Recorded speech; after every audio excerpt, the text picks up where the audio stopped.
Donc moi, je me sens fils de cette terre et donc je me sens des droits à en parler. Terre d'ailleurs qui pour moi n'est pas arabo-musulmane. Moi, je ne la vois pas comme ça. C'est peut-être un point de désaccord avec vous, madame, ou pas. C'est une terre arabe, c'est une terre musulmane, mais c'est une terre juive, mais c'est une terre un peu gréco-romaine, et c'est une terre française, pas par la colonisation, qui est une horreur et une abjection, mais par ce brassage des cultures dont certains aimeraient bien en Algérie ou effacer les traces. Je ne vais pas vous apprendre cette campagne d'arabisation qui n'a d'ailleurs heureusement pas réussi et qui a tenté d'amputer la mémoire et l'identité algérienne de ces deux composantes essentielles, qu'est sa composante berbère et sa composante culture française. Donc moi je me sens fils de cette Algérie-là, de cette Algérie grande aussi parce qu'elle fut cosmopolite. Et celui-là qui vous parle, ben, il a aussi des problèmes avec l'Algérie. Et je vous disais que j'avais mal à la France quand je voyais comment elle vivait sa mémoire algérienne. J'ai mal à l'Algérie quand je vois la manière dont elle traite sa propre mémoire. Et c'est vrai que quand je rencontre des responsables algériens, notamment en 97, quand j'étais venu faire campagne, enfin témoigner de la vérité, à savoir le danger islamiste, j'étais quand même gêné de voir la gêne des responsables algériens avec qui j'étais en contact. Quand je leur parlais, vous dites l'unité, quand vous étiez tous unis, oui, mais enfin, l'élimination des messalistes, les différends politiques, politico-militaires avec les messalistes, ça existe.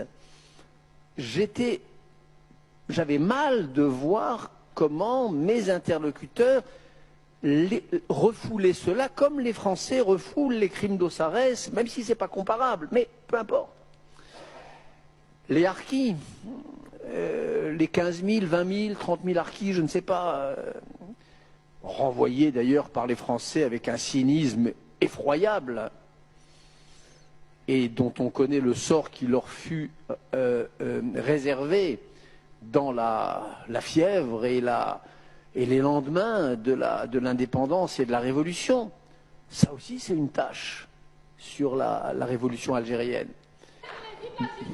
Bon, vive l'Algérie, vive l'Algérie, vive, et c'est à ça que je voulais en venir. Je pense que lorsque l'Algérie se décidera, comme la France, à penser son passé, eh bien je pense qu'elle sera mûre pour cet événement que j'appelle de tous mes vœux, qui est le vrai avenir de la révolution algérienne, qui est la vraie suite de cette guerre d'indépendance juste que vous avez menée, et qui sera la victoire de la démocratie et qui sera le printemps algérien. Moi, ce que je souhaite, en tant que Français, et en tant que Français lié par toutes les fibres que je vous ai dites à l'Algérie, ce que je souhaite, c'est que le travail de mémoire, le travail de discussion politique, le retour sur soi permettent que l'Algérie rejoigne, mais avec une maturité bien plus grande, avec une culture politique immense et incomparable dans la région, qu'elle rejoigne le grand mouvement des printemps arabes, par rapport auquel, pour l'heure, la grande Algérie, qui a montré la voie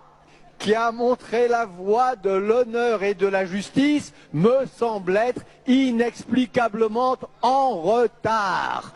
Pour moi, l'épilogue glorieux de ce qu'on appelle le printemps arabe peut et doit advenir en Algérie. S'il vous plaît,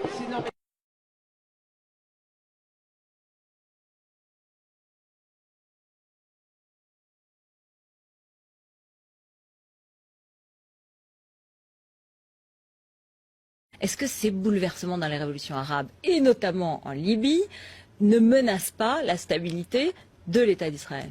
Attendez, je suis plus que très attaché, je suis inconditionnellement attaché à Israël. Je suis un ami inconditionnel d'Israël. Et c'est à ce titre que je vous dis qu'au contraire, ces printemps arabes, je pense que c'est bon pour Israël.